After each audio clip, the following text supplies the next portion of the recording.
Denver Nuggets are trading Michael Porter Jr. to the Brooklyn Nets for Cam Johnson. Jr. has battled injuries throughout his career in Denver, won a title in 2023. Average, they're receiving an unprotected 2032 first-round pick in the deal. Picture this. You're the Denver Nuggets. You won an NBA championship in 2023. You've got the best player in the world in Nikola Jokic, and then everything falls apart. What I'm about to tell you is one of the wildest offseason stories in NBA history. We're talking about a Hall of Fame coach getting fired with 3 games left in the season, a player who wants to leave a championship contender to play in Greece, and front office drama that sounds like it came straight out of a soap opera. But most importantly, I am finally gonna get the opportunity to analyze my favorite trade of the offseason. So before we get to the content, every week we're gonna be giving away a jersey to a subscriber that turns on our notifications on this channel, and we're also gonna be giving away a jersey of their choice to one of my followers on Instagram that have their notifications on. And now that we got all that out of the way, cue the intro.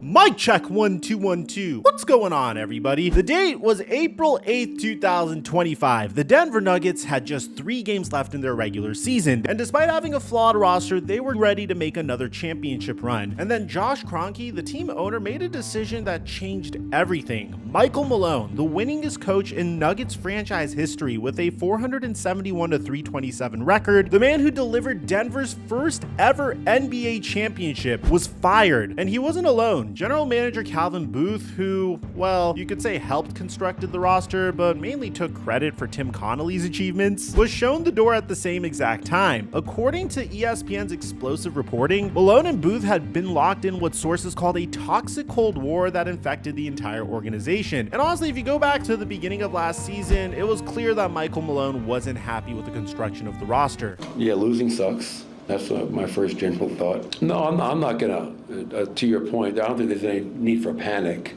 You know, going into the season, shooting is a concern of mine. You know, you lose a guy like KCP who is a 40% three-point shooter. And clearly, Michael Malone and Calvin Booth didn't see eye to eye in regards to how to build around Nikola Jokic. Remember, Calvin Booth famously said that I just want dudes that we try to develop and it's sustainable. If it costs us the chance to win a championship this year, so be it. It's worth the investment. It's about winning 3 out of 6, 3 out of 7, 4 out of 8 that it is about trying to go back to back. He said this the very August after the Denver Nuggets won a championship. And the tension got so bad that players were literally forced to choose sides between their coach and their GM. One source even explained the situation, saying that if you were one of Calvin's guys, then Michael Malone doesn't want to play you. So think about that for a second. A championship organization led by the 3-time MVP Nikola Jokic, the same franchise that just 2 years earlier was celebrating a championship, was now a dysfunctional mess. So enter David Adelman. If that last name sounds familiar, it should. His father is Hall of Fame head coach Rick Adelman, who won over 1,000 NBA games. But David's path to becoming the Nuggets head coach is unlike anything we've ever seen before. At just 44 years old, Adelman had spent 8 seasons as Denver's assistant coach, quietly learning and waiting for his opportunity. Adelman inherited a team in crisis with just 3 games left in the regular season. No time for training camp, no time for implementing systems, no time for anything except pure basketball survival. There's been multiple clips throughout the brief David Adelman era of Nikola Jokic making substitutions and Nikola Jokic literally coaching the Denver Nuggets. And what happened next was remarkable. The Nuggets won all 3 remaining games, they secured the 4th seed, and they took the eventual Western Conference champion OKC Thunder to 7 games in the playoffs. Aaron Gordon summed up the team's feelings. I love DA. I hope he's here next year. I hope he's our next head coach. Jamal Murray added, he puts everybody in the right spots. When it's time to lock in, he can lock you in. But Adelman's impact went beyond X's and O's. As Jokic noted after the season, he had 3 games to change something, and I think he changed the energy. With Malone and Booth both gone, the Nuggets needed new leadership in the front office, and they did something that I personally haven't seen before. Instead of hiring one general manager, they did something unprecedented. They hired 2. On June 23rd, 2025, Denver announced Ben Tenzer and John Wallace as co-executives. Tenzer, who'd been with the Nuggets since 2005, was their cap expert, but became executive vice president of basketball operations. Wallace, who had previously worked for Denver before following Tim Connolly Connolly to Minnesota, returned as executive vice president of player personnel. Josh Kroenke explained the unusual structure, saying that we have the utmost confidence in both Ben and John, and they have been integral parts of our team already. This co-GM approach set the stage of what would become one of the most active and controversial off seasons in Nuggets history. And the first major decision that the Denver Nuggets made sent shockwaves throughout the Western Conference. On June 30th, 2025, the first day of free agency, Shams dropped a bomb. Michael Porter Jr. and an unprotected 2032 first-round pick to Brooklyn for Cam Johnson. Let that sink in. This is what the Nuggets traded away. Lobby, and like you're not attracted to them at all, and it's like, okay, now you have to f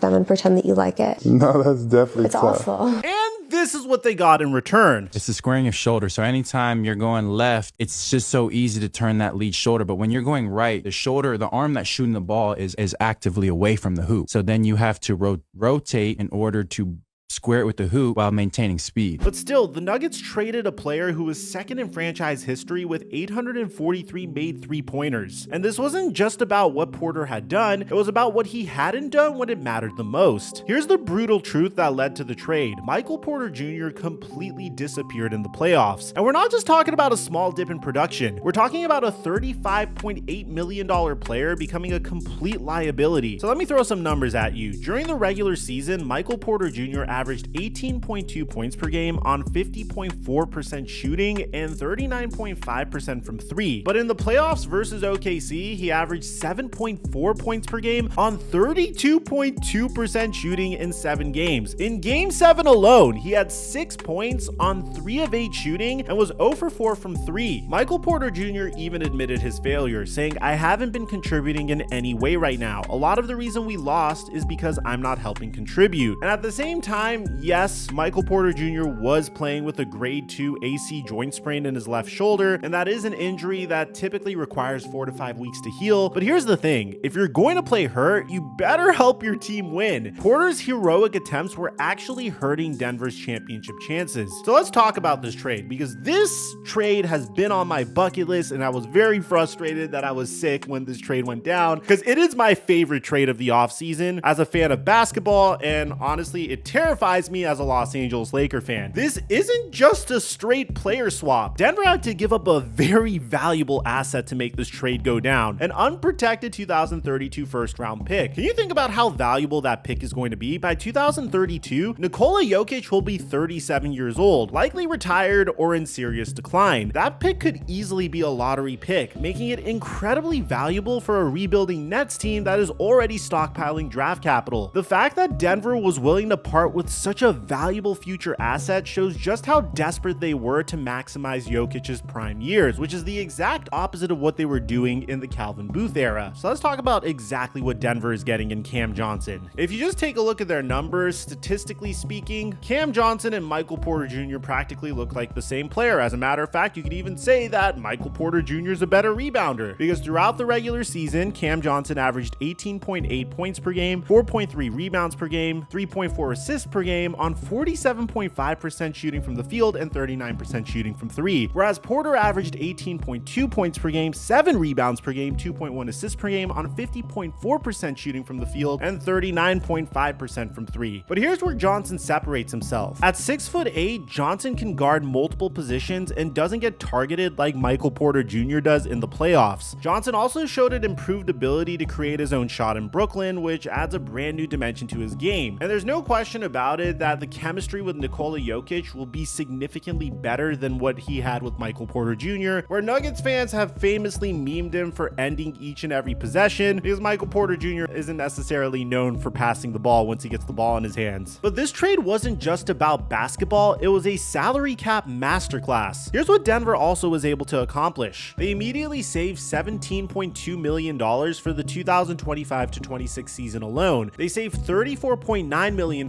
over the next 2 years, they dropped below the luxury tax line completely, and they created a $16.8 million trade exception for future moves. They now have their full $16 million mid-level exception. And this trade would result in the Jonas Valanciunas trade, which we're going to cover in just a second because that's where this video gets very spicy. But essentially, the Nuggets' two-man brain trust turned Porter's salary into 4 players: Cam Johnson, Jonas Valanciunas, Bruce Brown, and Tim Hardaway Jr. And what was the Denver Nuggets' biggest problem following their 2023 championship? Their lack of depth. They lost Jeff Green, they lost Bruce Brown. 1 year later, they lose Kentavious Caldwell-Pope, and they didn't really have an answer. Now, from the Brooklyn Nets perspective, this trade represents the ultimate high-risk, high-reward move. They're betting that Porter's playoff struggles were purely injury-related and that his regular season production will translate in Brooklyn. Before this trade went down, Las Vegas put Denver at plus 1,600 odds to win the NBA championship for next season. Following the trade, they are at plus 600, which makes them second favorites right behind the defending champion OKC Thunder. And that's why this trade is so significant. It's a complete philosophical shift for Denver. They went from betting on talent and upside to prioritizing reliability and depth. Don't get me wrong, Cam Johnson might not have Michael Porter Jr.'s ceiling, but he brings exactly what Denver needed: a reliable two-way player who won't disappear when the lights are brightest. And at $17.2 million less per year, he gives Denver the financial flexibility to build the championship caliber depth that they've been missing. And that's not to say that Brooklyn made a bad trade. Each team made the best trade possible for where each team is at. And I won't be surprised if this trade helps Denver win a championship and years down the line, their draft pick proves to be very valuable for the Brooklyn Nets. Now I want to get to the main event. This is the main reason I made this video. It's a story that's so absurd that when I first read it, I couldn't believe it. On July 1st, 2025, the Nuggets made another brilliant move. They traded Dario Saric's expiring contract to Sacramento for Jonas Valanciunas, which finally solved their backup center problem. Valanciunas was a proven veteran, a former starter who could give them 15 to 20 quality minutes behind Jokic. He was owed just $10.4 million for the season with a team option for the next year. Perfect, right? Wrong. Just 48 hours after the trade was agreed upon, there was another bomb that was dropped on us. Valanciunas was close to accepting a 3-year offer from Greek powerhouse Panathinaikos Athens. Let me repeat that. A player who just got traded to a championship contender who would be playing alongside the 3-time MVP wanted to leave the NBA so he could play in Greece. The offer from Greece was 3 years and $13 million. That's roughly $4.3 million per year. Valanciunas would be giving up $7 million over 2 years to play in Europe instead of competing for an NBA championship. And it gets crazier. Reports emerged that Valanciunas had actually flown to Athens, was photographed arriving for a medical exam, and was ready to sign. One columnist joked about him tasting spanakopita and visiting the Parthenon while the Nuggets scrambled to figure out what was happening. And here's where the Nuggets showed some backbone. League sources told Mark Stein that the Nuggets are signaling to Jonas Valanciunas that they do not intend to let him out of his NBA contract. And the reasons are pretty obvious. 1, they'd face $10.4 million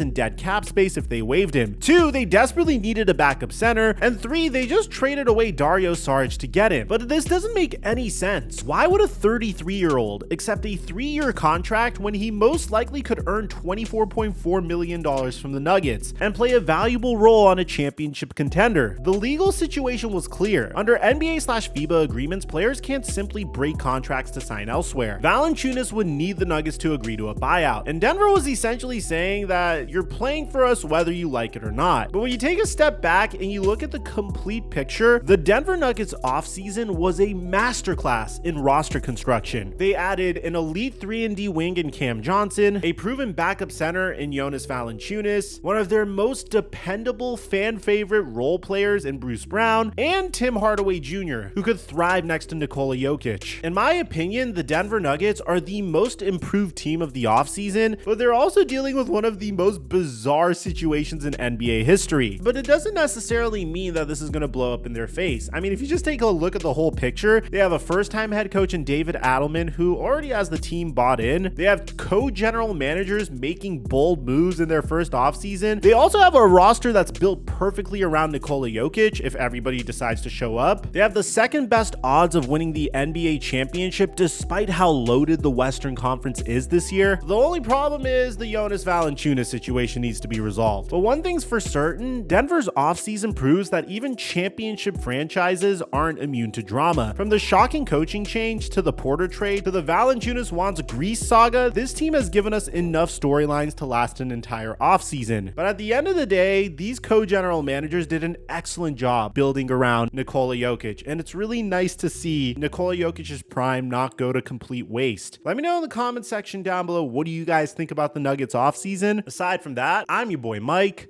and I'm dropping our mic until our next upload.